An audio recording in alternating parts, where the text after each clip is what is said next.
dan regulasi mandiri institusi. Selanjutnya ada konflik kepentingan pada akuntan publik atau CPA dan dampak meltdown industri.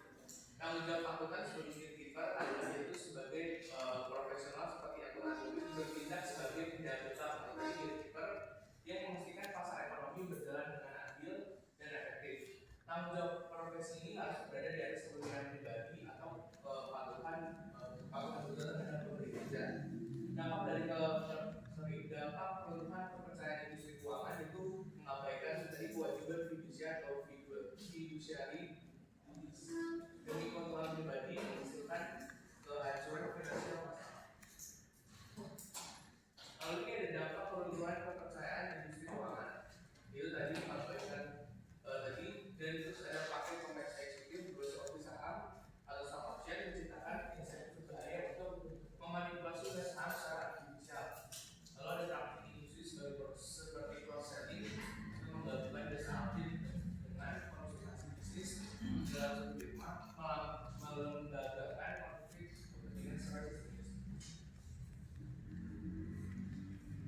Jadi kita masuk dari undang-undang Sarkan Australia tahun 2012. Jadi undang-undang ini adalah undang-undang yang diciptakan di Amerika Serikat pada tahun pada tanggal 30 Juli 2002, di mana undang-undang ini lahir buat reaksi darurat pemerintah terhadap rentetan skandal korporasi dan akuntansi raksasa yang menghancurkan pasar saham modal seperti kasus di Strikes Enron di Ibu Materi.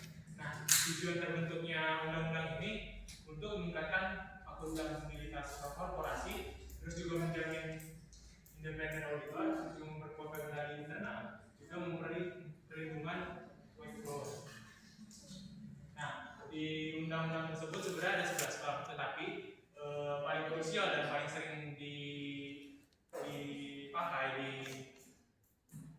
Amerika yaitu 4 pasal di antara 11 bab itu. Pertama, section 201 di mana itu adalah auditor independen atau intervensi auditor. Nah, di Amerika pasal ini itu melarang firm akuntansi publik buat nyediain jasa non audit. Maksudnya jasa non audit seperti konsultasi manajemen, desain sistem keuangan atau jasa hukum.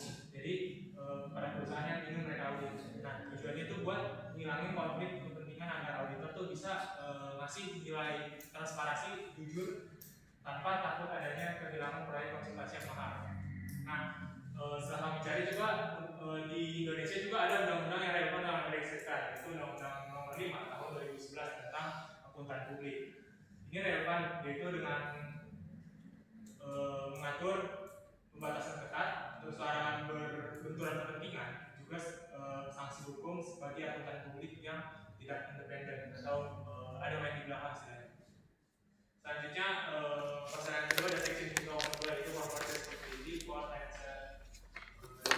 Jadi pasal itu mewajibin buat CEO dan CFO itu secara pribadi menandatangani dan mensertifikasi bahwa laporan keuangan perusahaan itu harus akurat dan tidak menyesatkan. Mungkin teman-teman kalau yang nanti bakal mengambil manajemen keuangan itu nanti bakal ketemu juga sama yang hal seperti ini. Kayak misalnya kalian nyari laporan keuangan di perusahaan, pasti biasanya setelah laporan keuangan itu ada tanda tangan dari CEO atau CFO-nya. Itu adalah salah satu bentuk dari undang-undang dari Amerika Serikat, penerapan dari undang-undang Amerika Serikat. Nah, di Indonesia juga ada, yaitu POJK nomor 75 sama POJK nomor PJK 4 tahun 2017, di mana itu mengatur tentang tanggung jawab direksi dan atas laporan keuangan. Nah, otoritas jasa keuangan juga mewajibkan CEO dan direktur yang membawahi bidang-bidang seperti finance dan akuntansinya untuk menandatangani surat pernyataan direksi di atas materai itu cukup. Nah, pasal yang ketiga yaitu section 404, yaitu manajemen assessment of internal control, di mana pasal ini itu paling terkenal karena paling takut juga sekaligus paling mahal dari penerapannya di Amerika, karena mewajibkan manajemen perusahaan untuk membuat laporan tahunan mengenai efektivitas struktur tenaga internal mereka terhadap laporan keuangan. Nah, auditor eksternal sendiri juga wajib buat menguji sama menilai keandalan sistem keundangan tersebut. Nah, di Indonesia sendiri ada POJK nomor 56 dan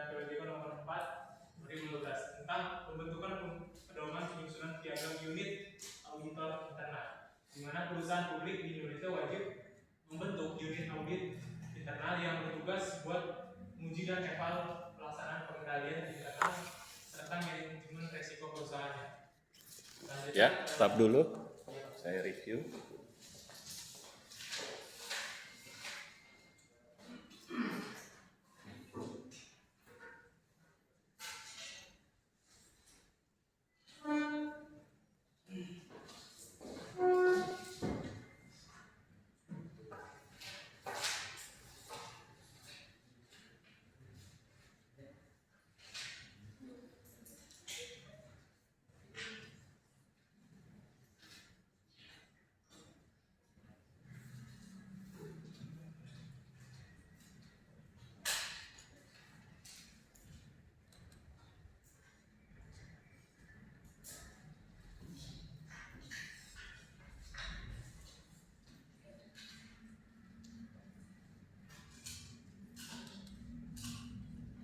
Tadi sudah dibahas oleh kelompok bahwa kalau kita berbicara mengenai pengelolaan perusahaan, maka perusahaan tidak boleh hanya mengejar faktor keuntungan saja, atau produktivitas, atau kinerja, atau performa. Perusahaan juga harus perlu memasukkan unsur daripada etika bisnis pada saat melakukan perencanaan, pengambilan keputusan, melakukan kontrol, atau melakukan evaluasi. Nah, etika bisnis ini sangat berguna bagi perusahaan dengan memasukkan prinsip daripada moral ke dalam pengelolaan perusahaan agar nantinya perusahaan itu bisa bertanggung jawab terhadap usaha yang dijalankan sehingga kelangsungan bisnis daripada perusahaan ini dapat tetap terjamin. Dengan apa?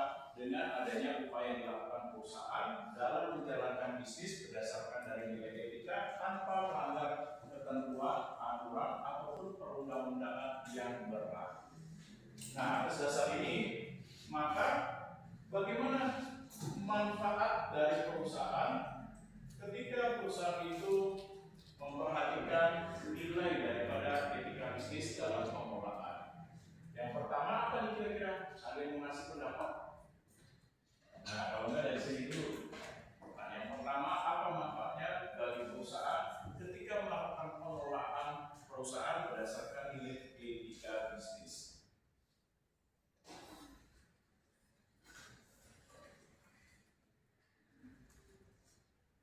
Harus masuk lagi.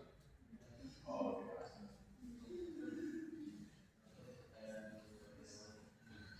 oke, pertama, dengan adanya pengelolaan perusahaan yang berdasarkan nilai etika bisnis, maka dapat meningkatkan nama baik perusahaan. Nah, sehingga perusahaan dapat semakin dipercaya atau trust. Sehingga masyarakat atau konsumen semakin percaya dalam jangka waktu yang panjang tentu akan mempengaruhi terhadap nilai bisnis dalam hal apa? Dalam hal memperoleh keuntungan atau mendapatkan nilai peningkatan penjualan dan berguna bagi kegiatan bisnis yang dilakukan perusahaan. Nah, yang kedua apa selain meningkatkan nama baik perusahaan? Kira-kira? Nah, ya, ada yang mau memberikan komentar?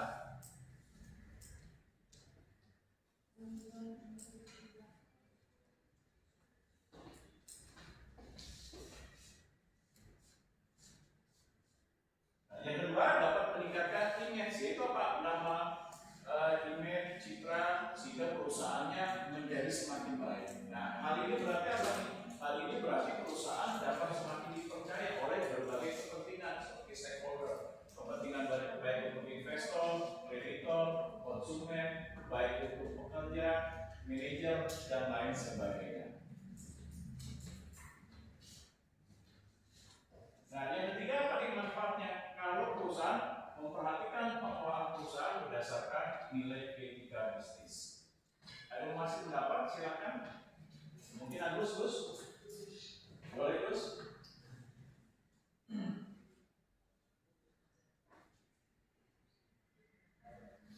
Ini etika, tentang etika.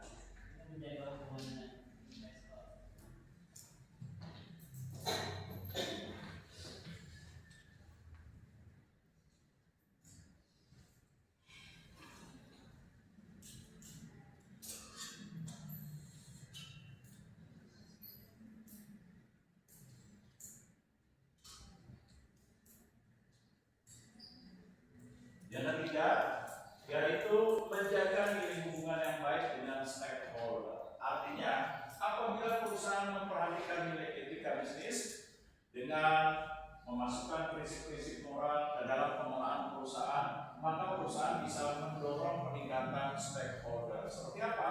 Seperti kalau karyawan akan meningkatkan nilai loyalitas, kepuasan kerja, dedikasinya. Apabila karyawan itu diperlakukan dengan baik sesuai dengan etika bisnis, seperti apa? Memanusiakan manusia dan lain sebagainya. Ya, silakan di situ. Nah, apalagi selain stakeholder yaitu karyawan. Yang kedua, bisa manajer. Apa nih manajer? Mungkin ada yang mau ngasih pendapat? Manajer. Nah, kalau manajer diperhatikan dalam pengelolaan perusahaan berdasarkan nilai etika bisnis, apa nih manfaatnya? Kalau manajer, maka manajer dapat apa nih? Meningkatkan nilai kepeduliannya bagi perusahaan. Seperti apa? Kalau dia diperhatikan secara beretika dalam mengambil keputusan, perencanaan bisnis, evaluasi, dan lain sebagainya, maka manajer bisa melakukan pengelolaan perusahaan akan jauh lebih baik, seperti meningkatkan nilai efektif, lalu bisa menjaga nilai reputasi daripada perusahaan, mengambil keputusan secara cepat dengan mengatasi berbagai konflik-konflik kepentingan apabila nilai etika bisnis ini diperhatikan. Nah, yang keempat apa nih? Kira-kira yang keempat, manfaatnya kalau perusahaan memperhatikan nilai etika bisnis selain nama baik, image, menjaga nilai hubungan, apa lagi? Ya?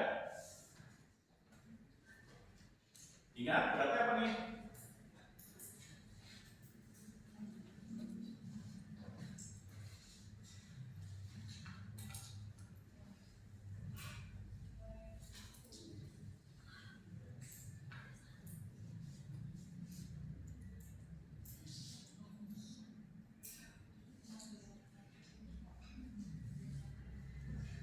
Nah, dapat meningkatkan nilai keberlangsungan hidup perusahaan. Apa buktinya? Apabila perusahaan itu dikelola dengan baik, memperhatikan terhadap nilai etika dan bisnis, berarti apa nih? Keberlangsungan hidup perusahaan akan semakin meningkat. Nah, seperti apa nih? Bisa kasih komentar? Kira-kira seperti apa bentuknya? Keberlangsungan hidup perusahaan dapat semakin terjamin. Kira-kira.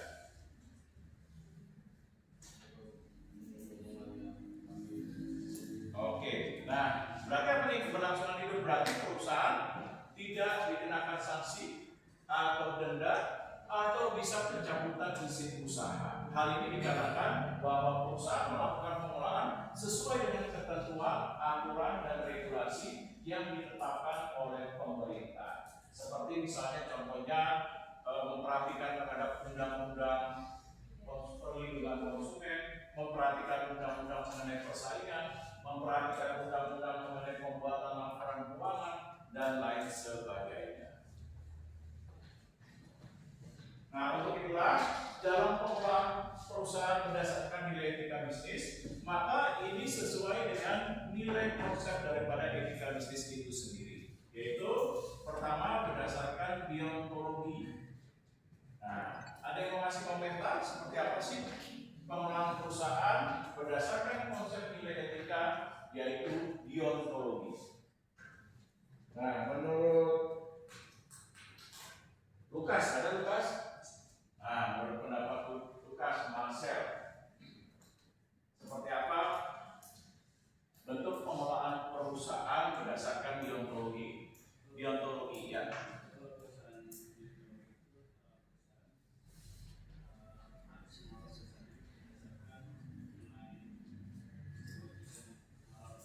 Oke, deontologi itu apa? Konsep daripada teori etika bisnis yang berdasarkan bahwa setiap kegiatan dalam bisnis yang menghasilkan suatu barang ataupun kegiatan industri harus memperhatikan nilai hak dan kewajiban.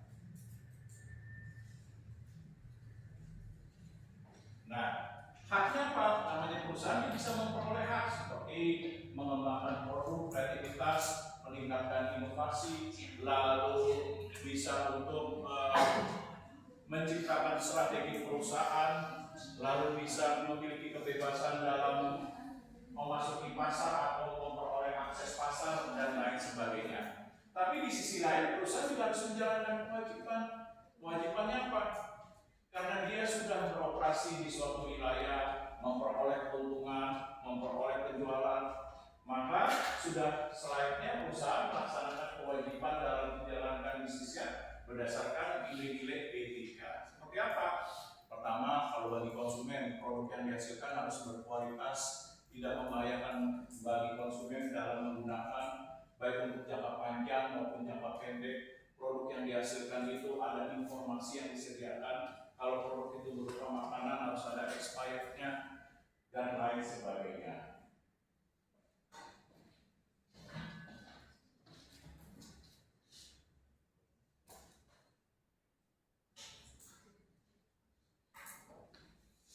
Nah, selanjutnya utilitarian. Menurut Samuel idola masa kini, apa tuh? Penerapan nilai etika berdasarkan utilitarian. Mana nih Samuel idola? Penerapan nilai etika berdasarkan utilitarian.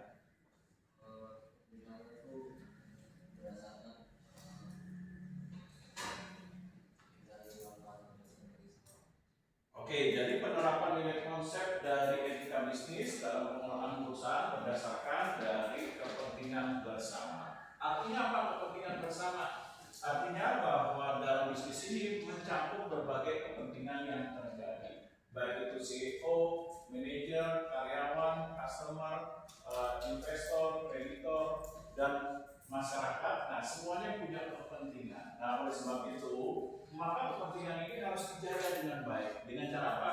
Menjalankan nilai bisnis berdasarkan nilai etika.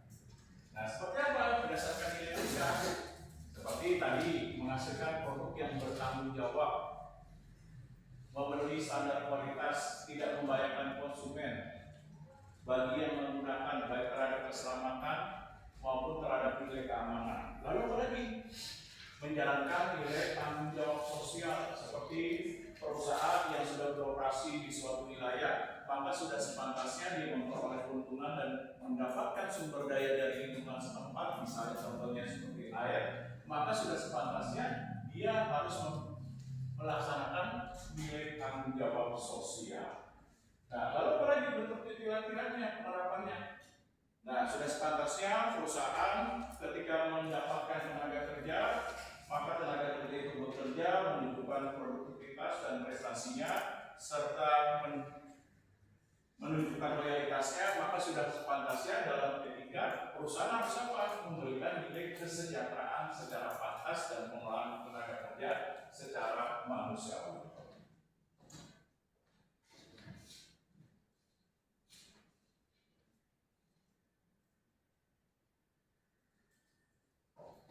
Nah, selanjutnya secara filter. Coba menurut Christian Suherman. Nah, coba pendapatnya. Melaksanakan nilai pengelolaan perusahaan berdasarkan konsep filter.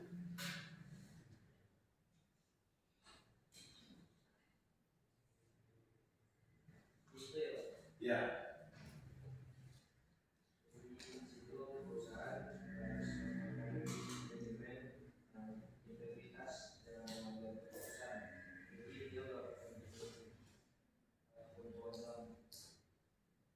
Oke, berarti melaksanakan mengelola perusahaan untuk memperoleh keuntungan, menghasilkan suatu produk dan melakukan berbagai kegiatan bisnis yang lain harus berdasarkan nilai-nilai sifat dan karakteristik yang memiliki nilai etika dalam bisnis. Seperti apa? Bertanggung jawab, jujur atau terbuka, adil, dan lain sebagainya.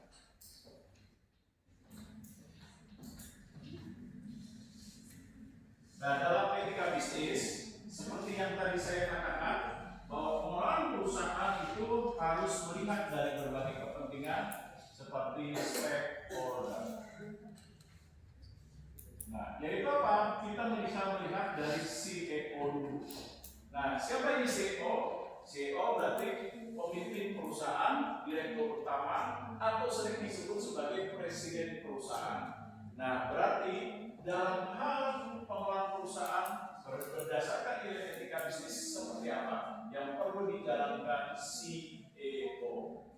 Nah, ada yang ngasih komentar? Nah, coba nih berdasarkan CEO apa yang perlu dijalankan nilai etika bisnisnya?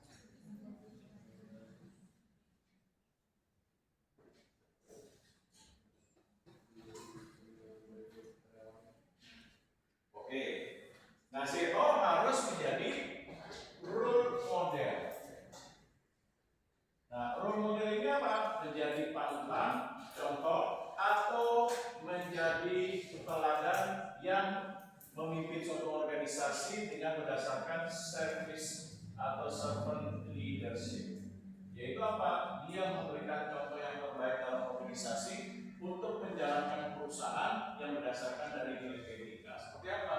Kejujuran, tanggung jawab, lalu keterbukaan, lalu keadilan, dan lain sebagainya. Nah, lalu apa lagi? Kira-kira menurut Roro, ada Roro. Mana Roro? Oke, silakan Roro.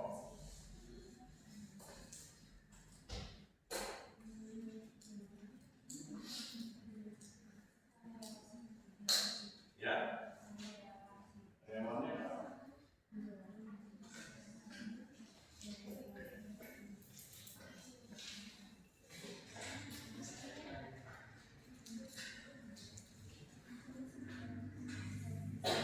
Yang kedua ingat apa?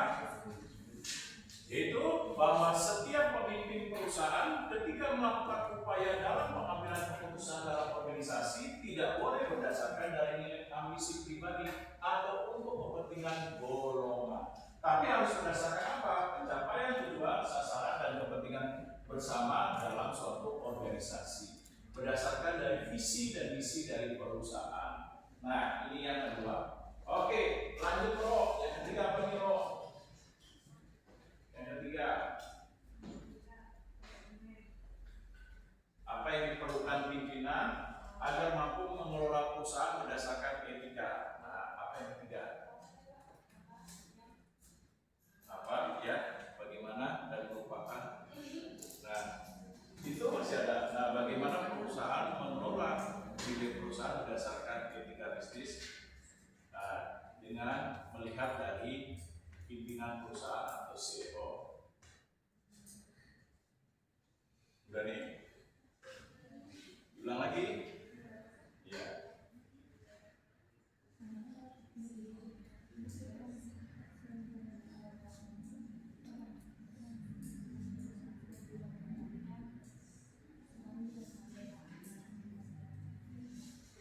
Oke, yang ketiga, pimpinan perusahaan harus bisa menciptakan budaya organisasi yang sehat. Nah, seperti apa? Mengedepankan tanggung jawab, mengedepankan profesionalisme, mengedepankan nilai keadilan, dan lain sebagainya. Nah, selain itu, kalau bagi manajer bagaimana nih?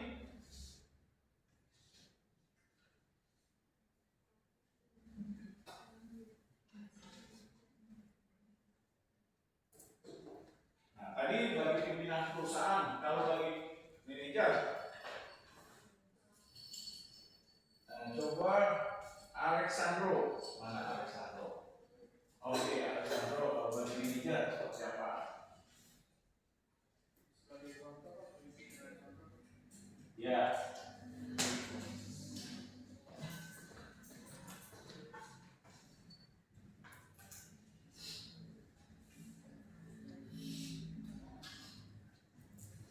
Yang pertama, harus memperhatikan nilai profesionalisme. Artinya apa? Manajer ketika diberikan tugas, kewenangan dan tanggung jawab, dia harus melaksanakannya dengan benar.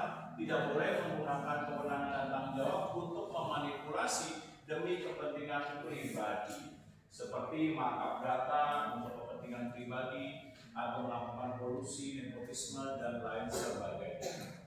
Nah, berarti manajer harus melaksanakan tugas, kewenangan dan profesionalismenya berupa nilai kompetensinya secara benar. Dengan apa? Dengan tanggung jawab. Dengan apa? Dengan keadilan. Dengan apa? Dengan nilai kebenaran. Nah, ini dia. Nah, yang kedua apa nih?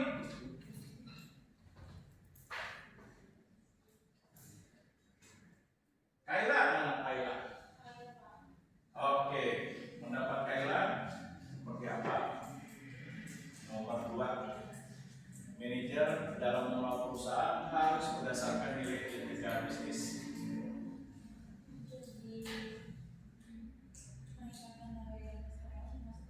Oke, bisa.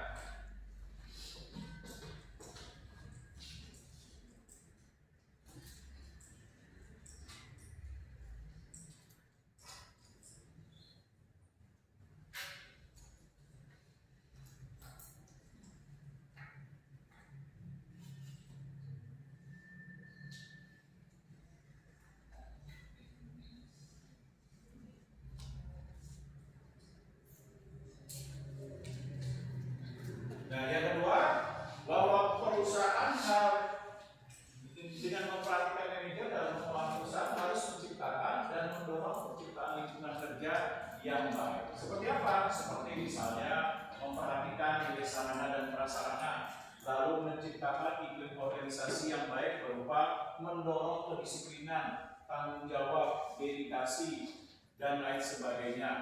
Lalu memperhatikan bagaimana prestasi kerja dari karyawan, nilai kesetiaan, kepuasan kerja, lalu memperhatikan bagaimana nilai kesejahteraan yang diberikan, dan lain sebagainya.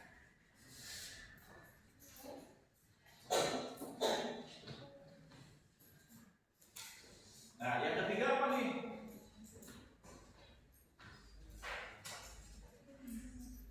Evan Putra Kaban. Nah, Evan.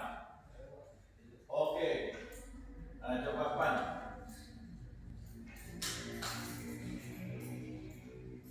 Apa yang ketiga dalam manajer?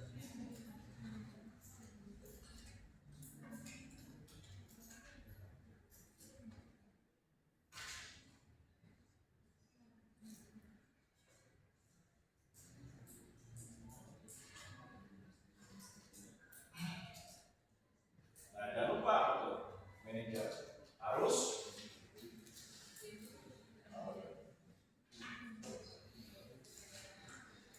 manajer kan di bawah pimpinan, berarti apa? Harus membantu pimpinan perusahaan atau CEO dalam hal melakukan pengelolaan perusahaan seperti mengambil keputusan, melakukan evaluasi, melakukan pengawasan, melakukan monitoring, harus dilakukan secara tepat dan benar berdasarkan nilai apa?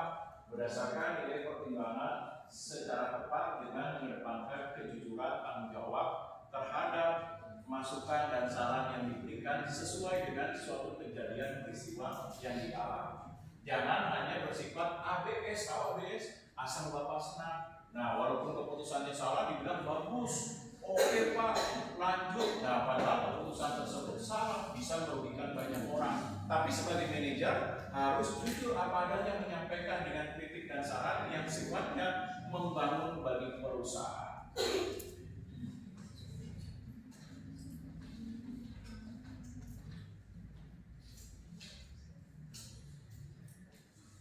Nah, yang keempat apa nih?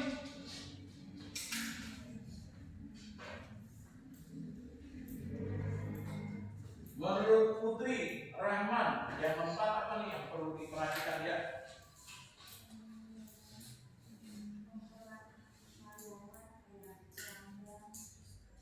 Oke, menghormati, memperhatikan berbagai stakeholder, berbagai kepentingan. Seperti apa? Konsumen ketika menghasilkan suatu produk dan barang, perhatikan bagaimana produk tersebut harus memenuhi nilai standar kualitas, seperti memperhatikan nilai keamanan, keselamatan, kesehatan kerja, ada informasi. Contoh, misalnya nih Roro beli aqua, mau baru minum sedikit langsung sakit perut. Nah, jam 10 atau jam 12 baru keluar kelas langsung mencret misalnya. Nah, mau? Nah, tentu tidak mau. Karena apa? Karena ketika konsumen sudah mengeluarkan pengorbanan terhadap uang yang mereka keluarkan, maka perusahaan bertanggung jawab terhadap apa? Etika dalam produk yang dihasilkan. Oleh sebab itu harus mengedepankan apa? Keselamatan, keamanan, dan kesehatan bagi konsumen ketika menggunakan produk tersebut. Lalu apalagi ada informasi yang disampaikan. Kenapa penting informasi yang disampaikan mengenai produk? Ada yang mau kasih komentar? Informasi. Nah, coba nih, mengapa produk yang dihasilkan memerlukan adanya informasi? Nah, kayak Anda beli minum, makanan, pasti ada produk yang disampaikan informasinya.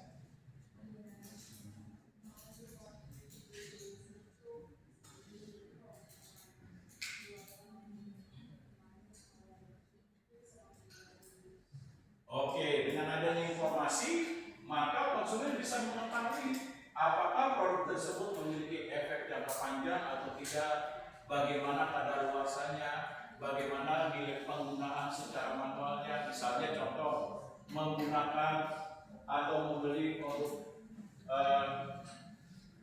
motor, pasti ada manual booknya. Kenapa penting ada manual booknya atau informasi? Kalau makanan ada informasi komposisi untuk mengetahui apakah kandungan makanan tersebut berbahaya bagi kesehatan atau tidak. Tapi kalau produk elektronik, kenapa harus ada manual booknya? Sebagai bentuk nilai juga bisnisnya. Kenapa? Kalau beli misalnya laptop, handphone, atau tab, atau motor, beli mobil, pasti ada manual booknya. Kenapa nih? Nah, untuk bisa menggunakan produk tersebut secara baik, benar, dan mengedepankan nilai keselamatan. Nah, kalau ada manual booknya, konsumen mencoba, salah, bisa mengakibatkan kecelakaan. Nah, berarti tidak memberikan penanganan terhadap faktor etika dalam bisnis secara bertanggung jawab terhadap apa? Informasi yang disampaikan. Nah, lalu apa lagi? Memperhatikan terhadap customer bagi manajer ketika memperhatikan atau membuat keputusan terhadap produk. Apalagi nih? Nah, coba nih ketua kelas. Nah, apalagi nih? Aduh, emang saya kulit kan tidak. Nah, coba apa? Kalau ditanya doang, aduh, iya, harus saya sama gitu.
perusahaan wajib memberikan pelatihan terhadap nilai-nilai etika dengan melakukan sosialisasi terhadap kode etik perusahaan.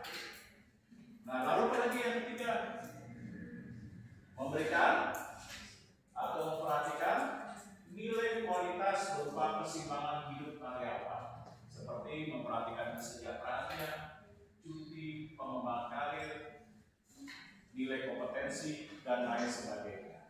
Nah, yang keempat apa nih?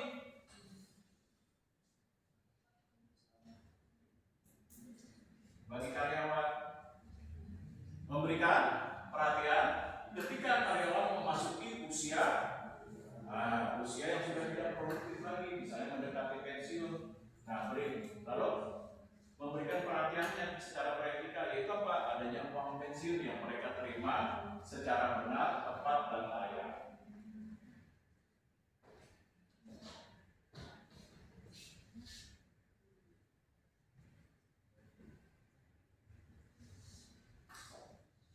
Nah, kalau government seperti apa nih? Perusahaan harus memperhatikan nilai etika bisnis yang berorientasi kepada government. Pemerintah. Oke, bayar pajak tepat waktu, lalu memberikan laporan keuangan perusahaan dalam nilai pajak secara benar berdasarkan kinerja perusahaan, tidak ada informasi yang ditambahkan atau dikurangi, tapi apa adanya sesuai dengan apa yang dialami oleh perusahaan. Lalu berarti yang kedua, nah, memperhatikan kalau setiap kali melakukan kegiatan bisnis itu apa? Memperhatikan ketentuan aturan perundang-undangan seperti undang-undang persaingan, undang-undang mengenai perlindungan konsumen, lalu memperhatikan terhadap undang-undang cipta kerja dalam mengelola karyawan, dan lain sebagainya. Lalu lagi yang ketiga, bahwa produk yang dihasilkan ketika produk itu berupa makanan harus apa? Dikelola secara bertanggung jawab, memberi apa? Standar kualitas yang ditetapkan oleh BPOM, Badan Pemeriksaan Obat dan Makanan. Kalau produk tersebut elektronik, kayak misalnya handphone, kayak misalnya tab, laptop, notebook yang Anda miliki, gimana? Oke, harus memperhatikan standar nilai kualitas yang ditetapkan oleh pemerintah berdasarkan regulasi dalam bentuk apa? SNI. Nah, ini dia.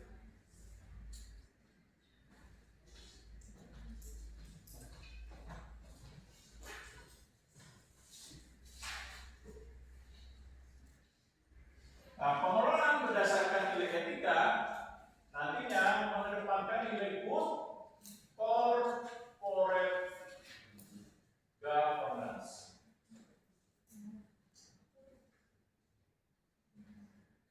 Yaitu berdasarkan prinsip daripada etika dalam pengelolaan perusahaan dengan prinsip tarif. Nah, T-nya apa? Transparansi. Nah, silakan ada yang mau beri komentar seperti apa sih transparansi? Nah, transparansi, coba nih berikan pendapatnya mengenai transparansi dalam pengelolaan perusahaan beretika bisnis.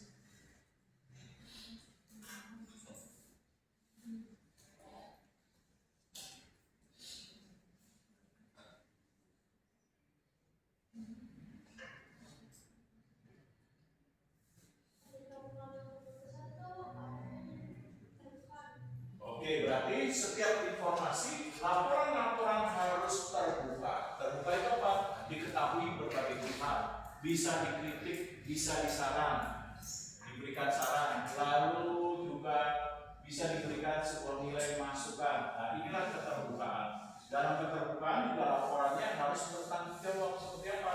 Mengedepankan kejujuran, tidak ada informasi yang ditambahkan atau manipulatif, tapi berdasarkan dari kejadian, peristiwa, dan fakta yang sesungguhnya.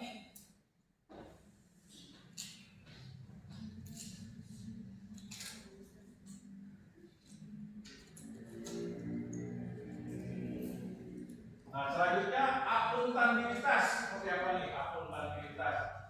Nah, coba di belakang buku kelas. Akuntabilitas. Seperti apa nih akuntabilitas?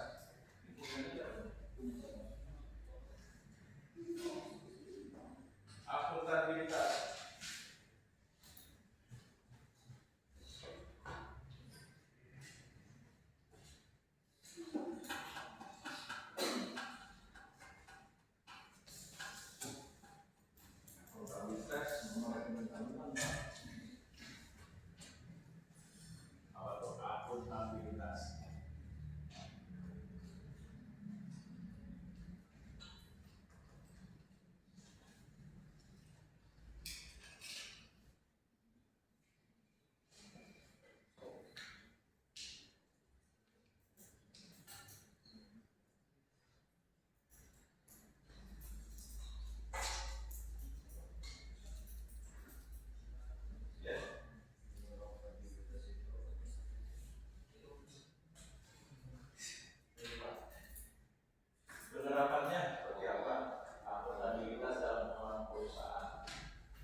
mengedepankan akan apa?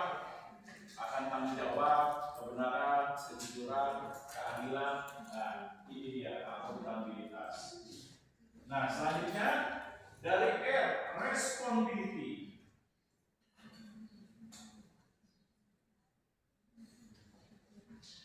Nah, apa nih responsibility?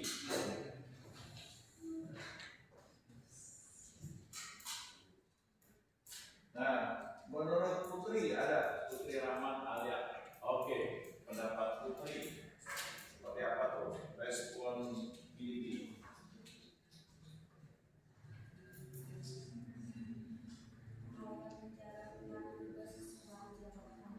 Kalau sesuai jabatan berarti akuntabilitas. Kalau responsibility kan tanggung jawab, berarti apa tuh?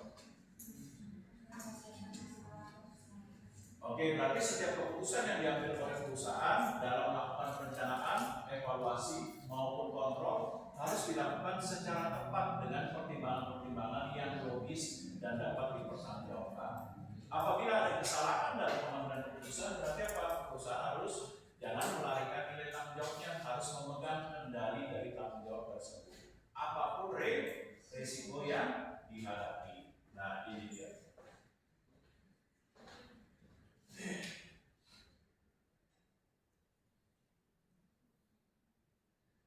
Nah, selanjutnya independen.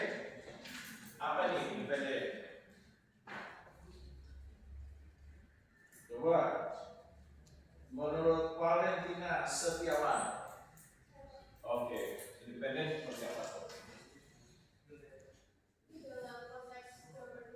Iya, dalam pengelolaan perusahaan, good corporate governance, artinya secara benar bertanggung jawab berdasarkan prinsip-prinsip dari etika.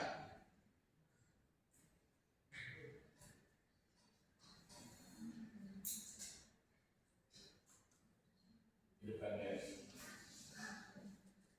artinya memiliki kebebasan, kemandirian, tidak dipengaruhi apapun, seperti apapun.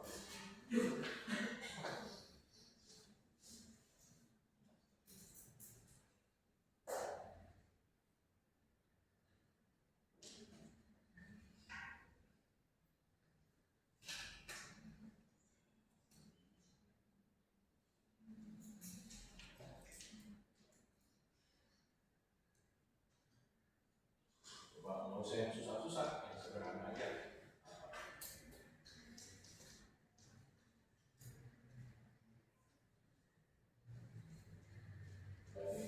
Satu lagi fairness.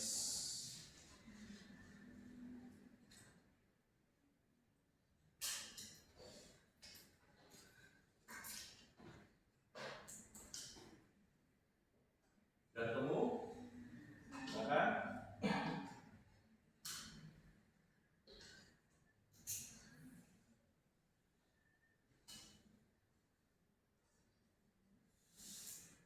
Galuh masuk. Ya, nanti Galuh yang fairness ya.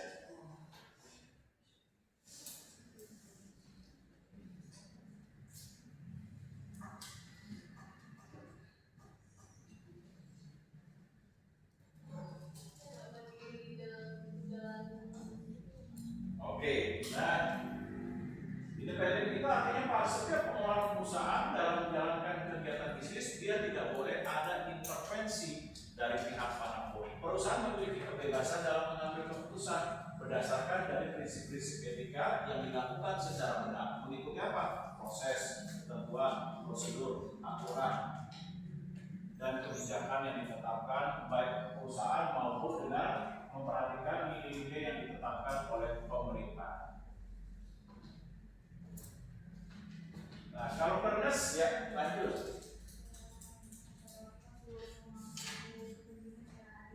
Oke, melakukan pengelolaan perusahaan dengan memperhatikan keseluruhan pemangku kepentingan secara adil dan bertanggung jawab, baik melihat dari sisi customer, karyawan, pemerintah, lalu juga memperhatikan dari pengelolaan perusahaan berdasarkan CEO maupun kepada manajer.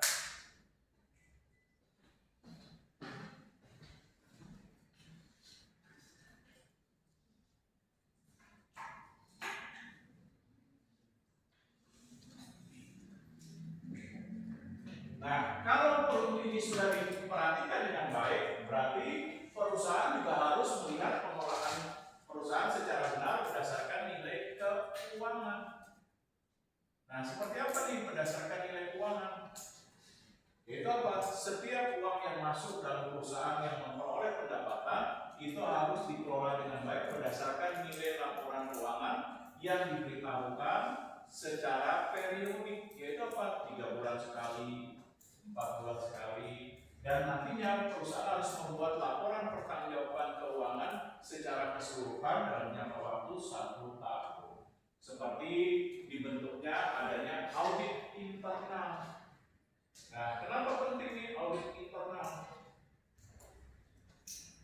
Nah, supaya dalam pembuatan laporan keuangan ini tidak bisa direkayasa atau meminimalkan terjadinya kecurangan dan berbagai tindak kejahatan dalam laporan keuangan. Oleh sebab itu, pembuatan laporan keuangan harus internal, jangan dipegang 1 orang, tapi lebih baik bertim 3-4 orang sehingga ada dalam bentuk check and balance. Yaitu apa? Kalau ada kecurangan, maka anggota-anggota tim yang lain bisa mengungkapkan di mana kecurangan atau pemalsuan dalam pembuatan laporan keuangan yang tidak sesuai dengan kondisi, keadaan, dan fakta yang sesungguhnya. Nah, lalu apa lagi? Bentuk pengelolaan keuangan yang bertanggung jawab sesuai etika. Pimpinan CEO mengetahui terhadap nilai laporan keuangan dengan adanya meminta keterangan dalam bentuk tanda tangan supaya bisa dipertanggungjawabkan bahwa laporan keuangannya sudah benar mengikuti ketentuan aturan standar. Kalau di Indonesia berdasarkan apa? SAK, Standar Akuntansi Keuangan Indonesia.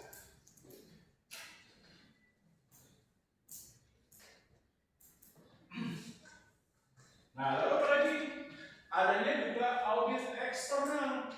Kenapa penting di dalam pengelolaan keuangan harus ada audit eksternal? Seperti apa nih audit eksternal?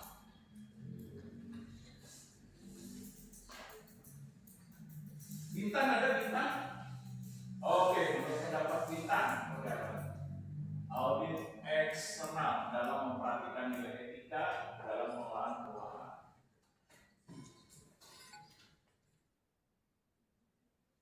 Audit eksternal biasanya bisa memerlukan kayak Gudabara, Astra, Honda, Yamaha, lalu perusahaan BUMN yang sudah besar seperti contohnya Krakatau Steel dan lain sebagainya, pasti ada audit eksternal.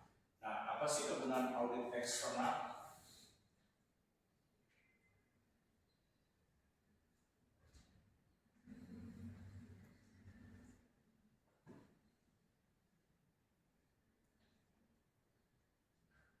Dalam laporan keuangan juga. Oke, berarti pembuatan laporan keuangan diperiksa, dinilai, nah dengan orang-orang yang berada di luar perusahaan secara objektif. Seperti apa? Adanya tim audit dari konsultan swasta, yaitu apa? Ada dari pihak pemerintah yang menilai, yang dimana pemerintah memiliki hak untuk menilai laporan keuangan yang diberikan kewenangannya oleh siapa? Oleh otoritas jasa keuangan. Nah, biasanya kalau perusahaan ini sudah perusahaan besar atau terbuka, nah untuk apa kegunaannya nih audit eksternal? Kalau perusahaan sudah perusahaan terbuka, misalnya contoh PT perusahaan terbesar, misalnya perusahaan rokok, PT Gudang Garam Internasional Tbk.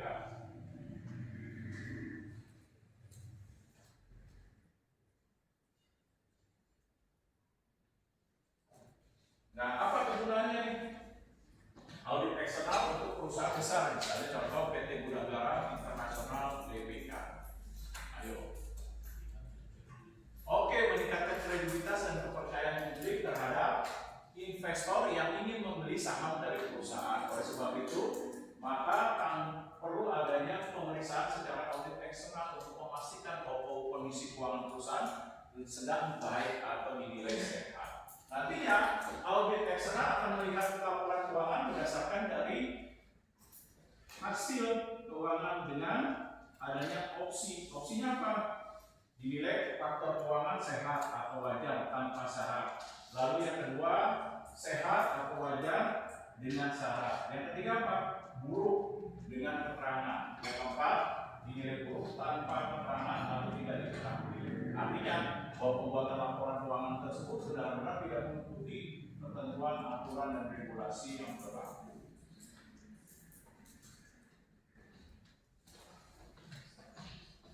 Nah, apalagi nih faktor keuangan yang perlu diperhatikan? Kira-kira, nah coba nih di belakang. Apa nih faktor keuangan yang perlu diperhatikan?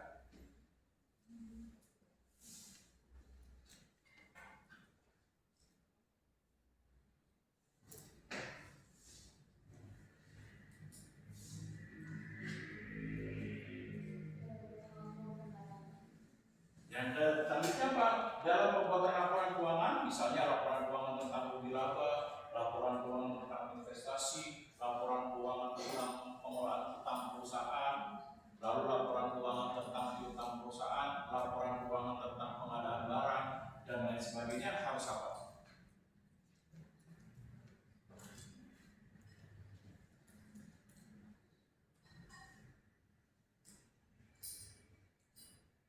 Contoh, kalian belajar akuntansi harus dimulai apa dulu tuh? Dimulai dari misalnya berita masuk, bon-bon mana sih dikumpulkan. Nanti orang yang bekerja sebagai staf keuangan akan menganalisis dari setiap berita keuangan, bon, kwitansi, dan lain sebagainya.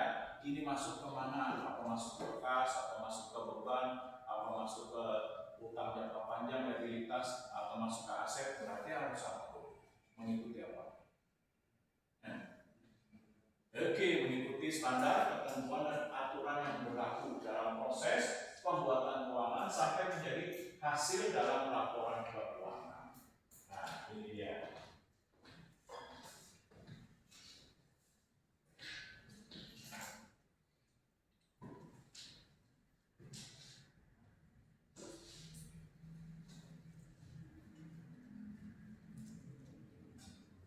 Nah, lalu apa lagi? Mengikuti metode.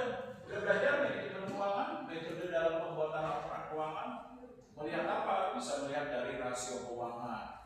Lalu yang kedua bisa melihat dari, harus dibuat secara benar, harus melihat dari BS. Tahu BS? Balance sheet. Nah, sudah belajar balance sheet waktu akuntansi? Udah ambil akuntansi di sini? Udah. Nah, balance sheet itu apa? Ini kayaknya ini jago akuntansi. Nah, balance sheet ini apa nih? Balance sheet raja keseimbangan.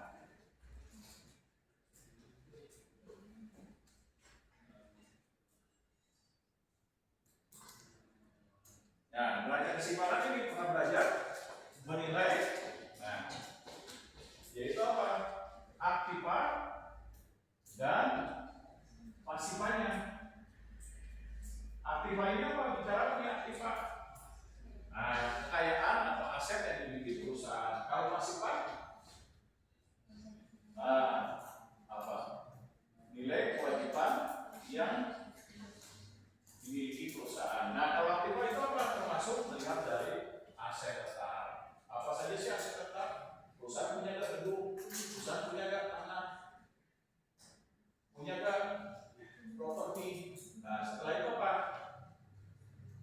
Aset tidak tetap. Aset tidak tetap itu apa? Mesin produksi, mobil operasional perusahaan. Lalu apa lagi? Aset tidak tetap. Nah, setelah itu baru di sini piutang. Nah, piutangnya apa nih? Baik jangka panjang maupun jangka pendek. Lalu selanjutnya utang perusahaan apa saja? Setelah piutang, utang perusahaan, lalu apa lagi? Nah, di sini surat-surat berharga apa saja yang dimiliki perusahaan? Kayak bonds, saham, surat utang perusahaan, dan lain sebagainya. Nah, di sini apa terakhir? Nah, di sini kan tadi liabilities. Lalu apa lagi? Intangible asset, aset yang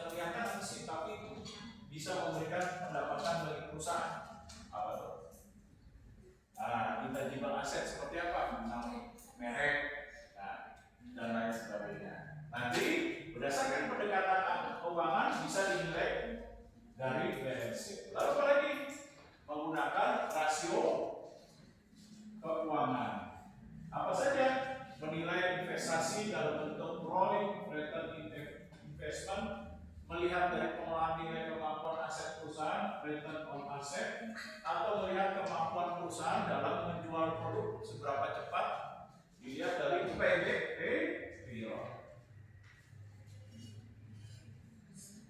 dan lain-lain.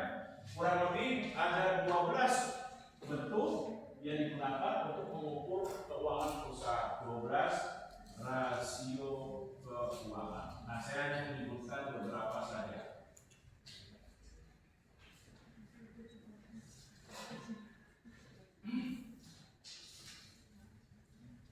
Nah, kalau akuntansi, bagaimana nih? Melakukan pembuatan laporan keuangan berdasarkan nilai akuntansi, berdasarkan nilai etika bisnis seperti apa penerapannya. Udah belajar kan akuntansi? Nah, waktu chapter 1, 2, 3 apa yang dipelajari? Ya, waktu belajar akuntansi kan? Nah, jangan belajar akuntansinya nggak serius gitu, sebentar-sebentar ke kamar mandi, ngomong banyak nah, jadi nggak tahu apa tuh waktu dipelajari akuntansi. Pengantar akuntansi dasar 1, BDA 1. Enggak, waktu chapter 1, chapter 2. Nah, chapter 1 bukan metode 2 apa?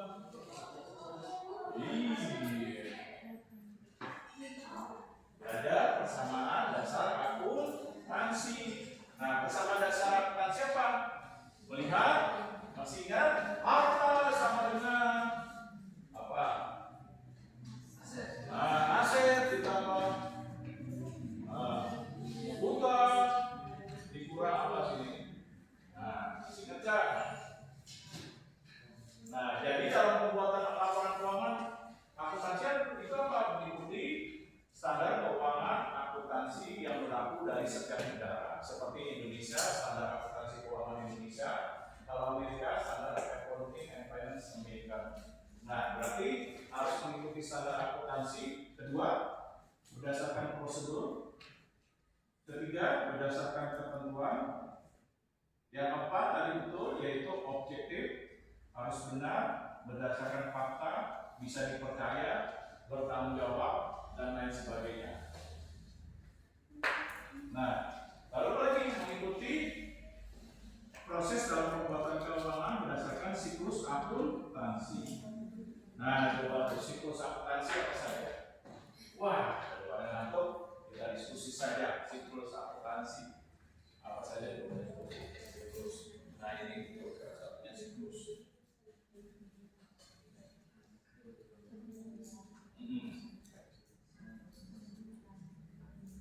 Iya, ada 5 proses. Pertama, dari berita yang masuk, dari bond, kwitansi, dan lain sebagainya. Sudah itu beritanya bisa nanti dibuat apa tuh? Nah, laporan keuangan secara umum atau sering juga disebut general ledger. Nah, mana yang debit, mana yang kredit, apakah pasti debit, apakah utang dikredit, apakah beban dikredit, apakah nanti utang pembayaran secara kredit itu masuk di debit atau di kredit dan lain sebagainya. Lalu lagi jangan lupa diposting. Habis buat jurnal umum diposting. Masih kan metode posting? Yang bentuknya seperti ini nih, huruf T. Nah, yang di sini misalnya kas. Apakah kas di sini nanti kasnya masuk ke dalam mana? Debit atau kredit, terakhir di posting. Nah, habis itu apa? Masuk lembar kerja 12 jalur. Nah, habis itu laporan laba rugi. Lalu apa lagi? Jurnal pembalik dulu, pembalik penyesuaian, terakhir penutup. Nah, ini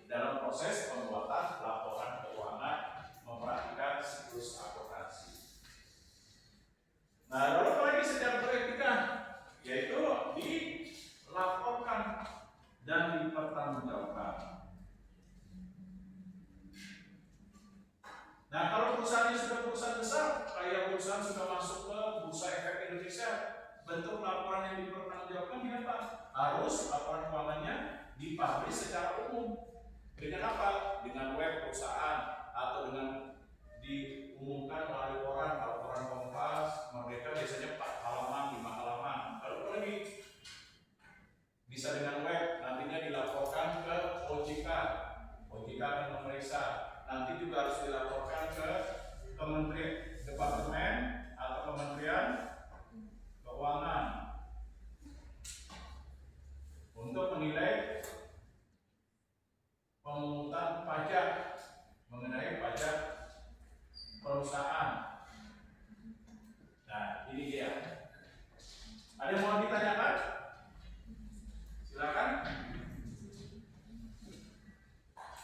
Nah, yang terakhir, karena ada yang sambil ngitung duit ini. Dan terakhir, bagaimana nih nilai profesionalisme dalam bekerja sebagai akuntan dan bekerja dalam profesi keuangan? Apa yang perlu diperhatikan dalam pendidikannya?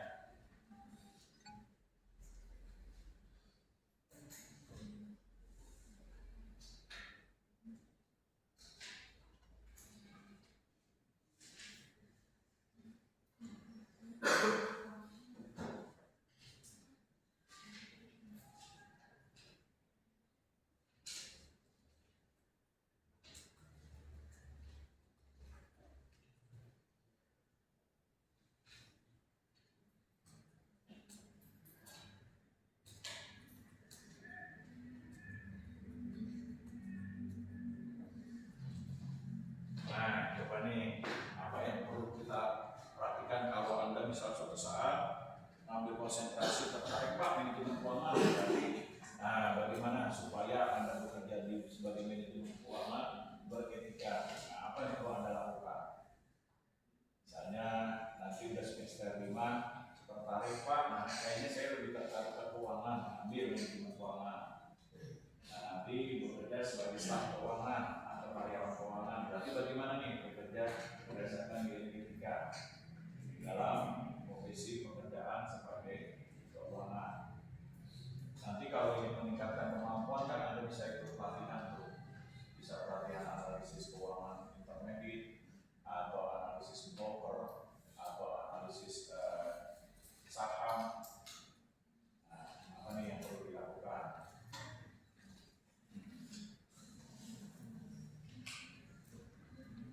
Atau suatu saat Pak, saya mau tertarik buka kantor sendiri, konsultan keuangan boleh. Nah, berarti apa yang perlu ditingkatkan di dalam profesionalisme atau pekerjaan sebagai konsultan keuangan?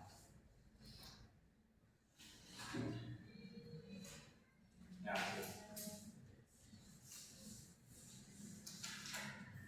apa?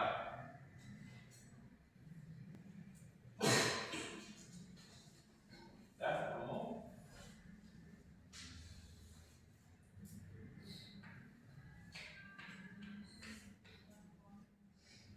Oke, berarti harus pertama Pak bertindak secara profesionalisme berdasarkan kemampuan, keterampilan dan pengetahuan dan juga keahlian dalam bidang keuangan dalam pembuatan laporan keuangan secara benar. Dengan apa? Memberikan informasi secara tepat. Tidak boleh informasi yang salah yang disampaikan kepada perusahaan dalam memberikan informasi mengenai laporan keuangan. Lalu apa lagi? Dalam profesi keuangan, ingat profesi keuangan harus jujur, nggak boleh bohong, bikin laporan keuangan nggak boleh dimangkat, nggak boleh ditambah-tambahkan, dikurangi, tapi sesuai dengan kondisi dari kinerja keuangan yang dialami perusahaan. Apalagi? Nah, suatu saat misalnya kalian tertarik bekerja sebagai staf keuangan atau konsultan keuangan eksternal, apa yang perlu dilakukan? Misalnya bikin kantor manajemen keuangan. Di situ ada pelatihan, ada konsultan dan lain sebagainya. Apa yang perlu dilakukan nih?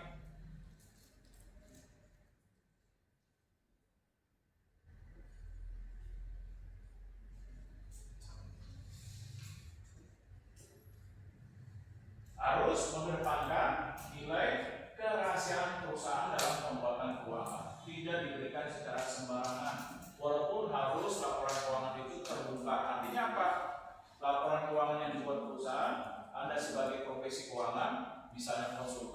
tidak boleh untuk mempublish sebab perusahaan memiliki privasi. Dia harus menjaga kerahasiaan dari keuangan perusahaan kecuali kepada pihak-pihak yang dinilai bertanggung jawab seperti pemerintah dan lain sebagainya. Nah, lalu apa lagi? Ayo, saya doang yang lulus ini nilainya sampai yang A sendiri. Nah, apa nih lagi? Coba.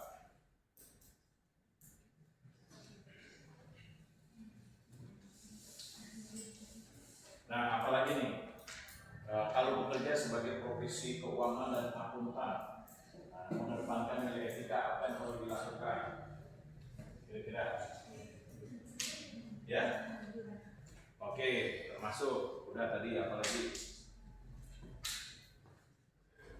Nah, transparansi. Oke, nah dalam hal akuntan dan keuangan apa? Ketika bekerja harus mengedepankan prinsip tadi good corporate governance, yaitu apa? Transparansi, akuntabilitas, responsibility, independen, dan koordinasi.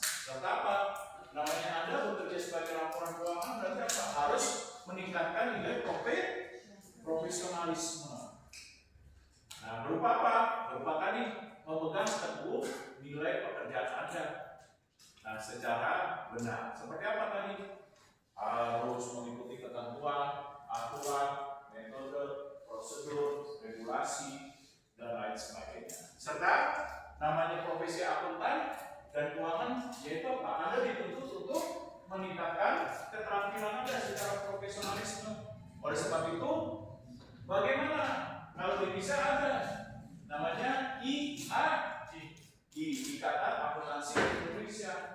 Nah, tujuannya apa? Supaya Anda bisa meningkatkan profesionalisme ketika mengambil profesi keuangan. Anda bisa bergabung sebagai anggota Ikatan Akuntansi Indonesia. Supaya apa? Meningkatkan nilai profesi Anda secara bertanggung jawab.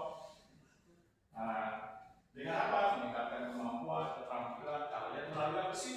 Melalui pelatihan, seminar, dan lain sebagainya.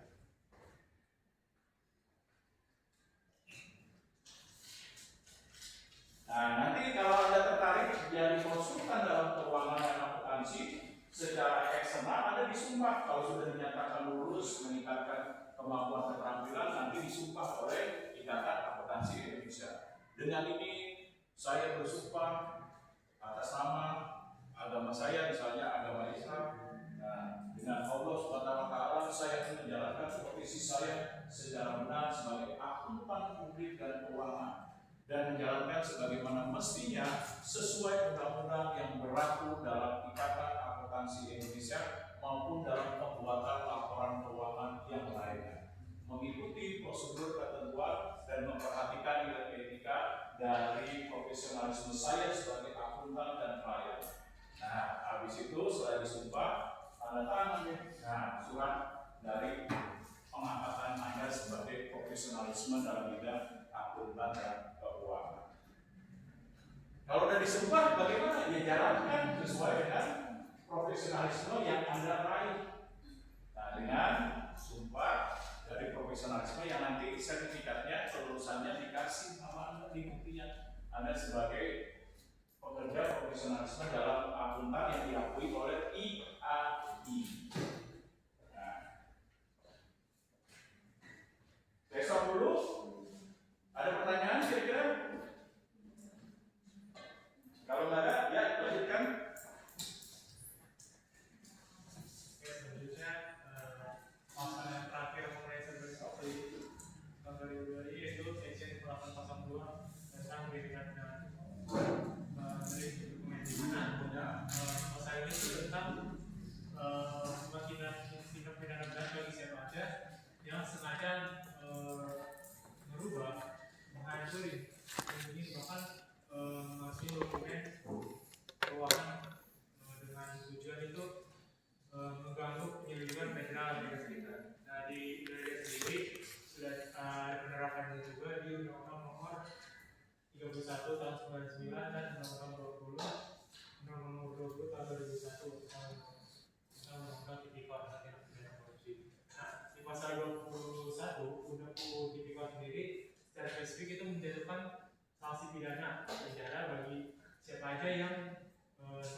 juga dari kami bahkan menggali pendidikan hukum perkara korporasi atau juga keuangan negara, termasuk yang di dalamnya tindakan memusnahkan atau membakar dokumen pembukuan keuangan.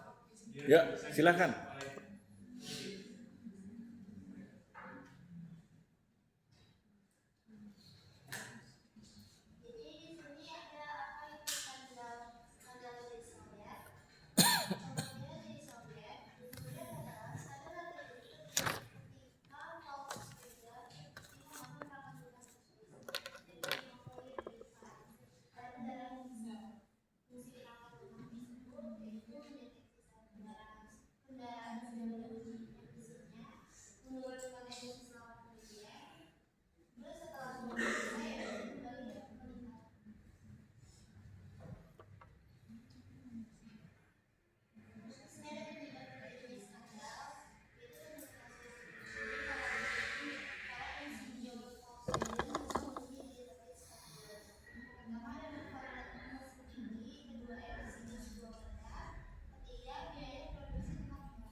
Minggu depan kuis ya?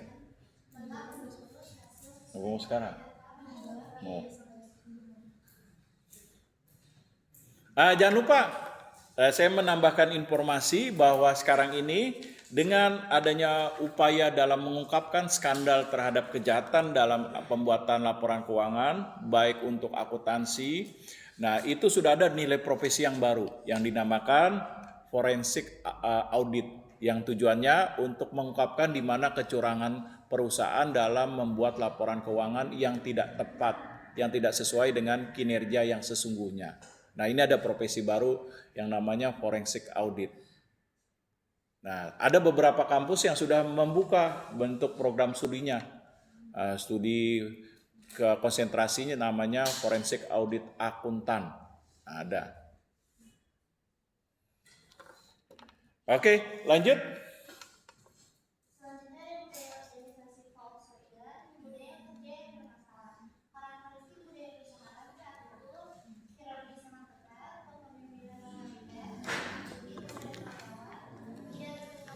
Ya. Nah, kalau nggak masuk, coret aja juga percuma kalau dimasukin. Kenapa menurut saya percuma? Hal ini dikarenakan kalau kan di TSM, kalau 3 kali nggak masuk udah pasti nggak lulus. Itu sih udah coba hitungannya absen juga. Terus untuk materi ini perlu kita baca apa langsung skip aja? Soalnya ini materi terakhir dia. Tentang apa tuh? Boleh dilihat, dibuka, tolong. Tentang hukum terhadap etika. Ya udah dibacain aja nggak apa-apa. Nanti kalau bingung saya handle dari belakang. Ya.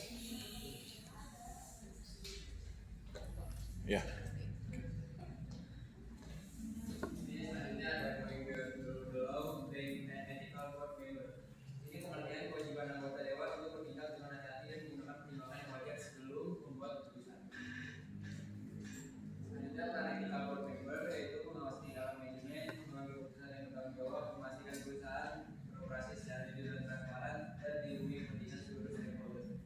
Oke.